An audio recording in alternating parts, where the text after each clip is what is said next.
Hello दोस्तों, नमस्कार। ओटमेव जयते। ओटमेव जयते। आप सभी लोगों को ओटमेव जयते। अब आप लोग सोच रहे होंगे कि मैं ऐसा क्यों बोल रहा हूँ। भैया, भारतीय लोकतंत्र में तो सब कुछ वोट पे ही निर्भर करता है।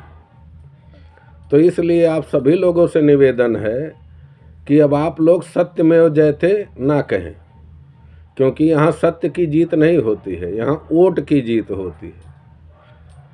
और भारतीय लोकतंत्र प्रणाली में लोग बहुत गुणगान करते हैं कि भारतीय संविधान ऐसा है वैसा है, ये हमारे बाबा साहब ने बनाया। अभी तो खुलासा हो गया है कि BN राव जी ने बनाया था।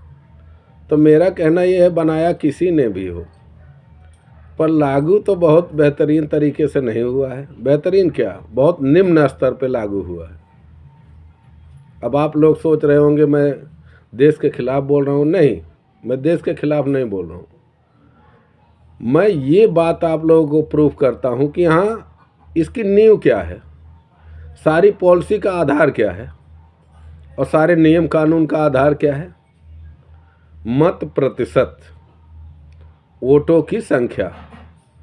जिधर वोट ज़्यादा होंगे वही नियम लागू होंगे। तो ज़रा एक बात बताइए, अगर सत्यमेव जयते होता तो होना तो ये चाहिए था जो सही हो वो लागू हो, जो गलत हो उसको हटा दिया जाए। लेकिन ऐसा है क्या? तो मैं तो आग्रह करूंगा माननीय न्यायालय से कि आप भी भैया सत्यमेव जयते हटा दीजिए। वोट में हो जयते करिए, या संख्या में हो जयते करिए, या शक्ति में हो जयते करिए, सत्यमेव जयते ना करिए। इसलिए कि अगर ऐसा होता तो कौरवों के पक्ष में तो बहुत होता, तब तो भगवान श्री कृष्ण को उधर होना चाहिए था अगर संख्या बल। और मैं आप लोगों की जानकारी के लिए एक बात बता दूं, हमारे परम आदरणीय सुभाष चंद्र बोस जी ने कहा था, लोकतंत्र एक ऐसी व्यवस्था है जिसमें 11 गधे मिलकर 9 शेरों पर राज करेंगे। प्रेजेंट टाइम में यही हो रहा है ना।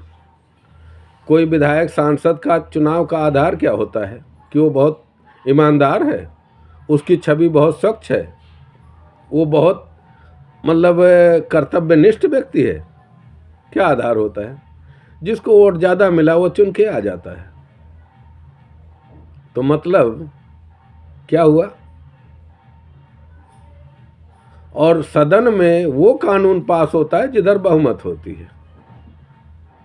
ये नहीं पास होता है कि जो अपने आप को सिद्ध कर दे कि मैं सही हूं वो पास होता है। नहीं, जबकि होना तो ये चाहिए था कि बहस होती, और इस बात पे बहस होती है किसकी बातें सही हैं, वो लागू हो, तब मैं मान लेता कि लोकतंत्र है। ये तो वोट तंत्र है। यहाँ तो सब कुछ इसी पे डिपेंड करता है। सारी नीतियाँ, सारे आयोग, सारी जितने भी उपक्रम चल रहे हैं। तो इसीलिए जो लोग बोलते हैं ना कथाकथित कि भैया वो अपनी संख्या बढ़ा रहे हैं एक कम्युनिटी के ऊपर, तो वो जानते हैं कि लोकतंत्र में आपकी वैल्यू नहीं है। आप कितने अच्छे हैं उसकी वैल्यू नहीं है, आप कितने पढ़े लिखे हैं उसकी वैल्यू नहीं है। वैल्यू किसकी है? वोट की। आज किसी की हिम्मत है कि उनके खिलाफ एक शब्द बोल दे? और जनरल कैटेगरी वालों, आप सोच लीजिए कि आपके साथ क्या हो रहा है।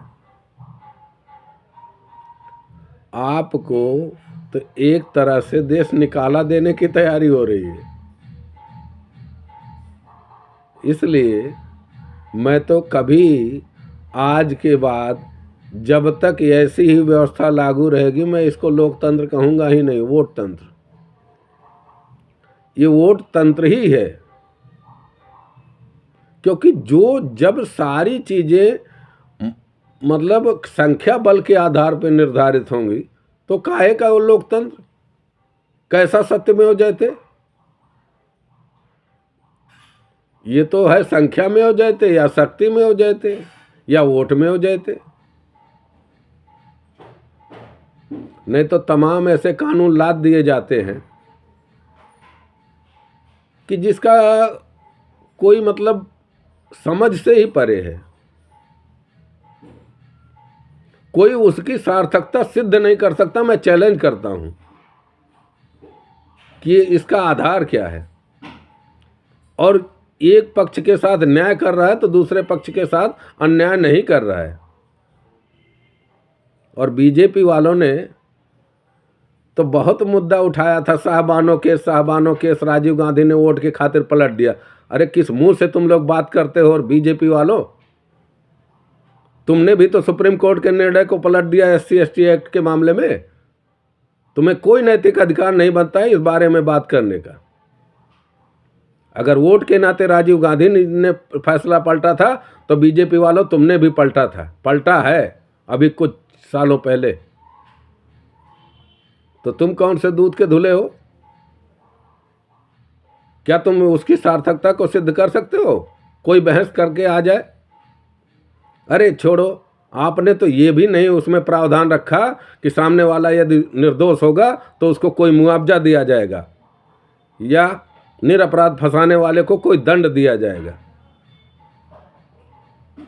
तो बंधुओं, मैं तो ये कहूँगा सभी सामान्य कैटेगरी वालों से कि भैया, एक तो तुम लोग बहुत देर से तुम्हें कोई बात समझ में आती है।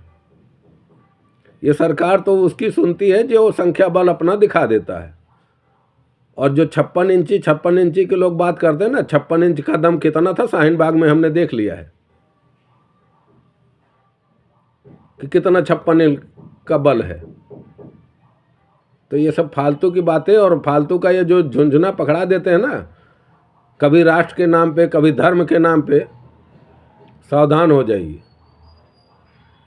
आप लोगों से आग्रह करूंगा और सभी जनरल कैटेगरी वाले, सामान्य कैटेगरी वाले सभी से निवेदन करता हूं कि आप सब लोग जो सब पार्टियों में फैले हो ना, सबसे उत्तम तरीका तो ये है कि अपनी एक पार्टी बना लो। सबसे बेस्ट तरीका ये है। जीतो या ना जीतो, एक पार्टी जिस दिन बन जाएगी ना, उस दिन तुम्हारी बात की वैल्यू हो जाएगी। तुम एक भी सांसद, एक भी विधायक ना पैदा कर पाओ, उसका कोई मतलब नहीं है। लेकिन इतना आप जान लो कि जिस दिन आपकी पार्टी गठित हो गई ना, उस दिन आपके बात का वजन हो जाएगा। आपका एक भी विधायक ना हो, एक भी सांसद ना हो, लेकिन आपकी बात की वैल्यू हो जाएगी। आप पे हाथ लगाने, आपके साथ अन्याय करने से पहले कोई भी दल 100 बारी सोचेगा। इसलिए अधिक विलंब ना करें। आप लोगों से निवेदन है, जितने जल्दी हो सके उतने जल्दी आप लोगों से करबद्ध प्रार्थना है कि पार्टी का गठन कीजिए और उसका रजिस्ट्रेशन कराइए। और दूसरी बात, ये जो सारे दलों में आप लोग बिखरे हुए हो ना, सबसे उत्तम तरीका ये है कि एक जगह हो जाइए। जिस दिन आपका वोट एक जगह हो जाएगा ना, आप 10% हो, 5% हो, वो मायने नहीं रखता। मायने ये रखता है कि ये अब जिधर जाएंगे एक तरफ ही जाएंगे, तो किसी की हिम्मत नहीं पड़ेगी आपके खिलाफ कुछ करने का। शेष अगले वीडियो में। जय हिंद, जय भारत।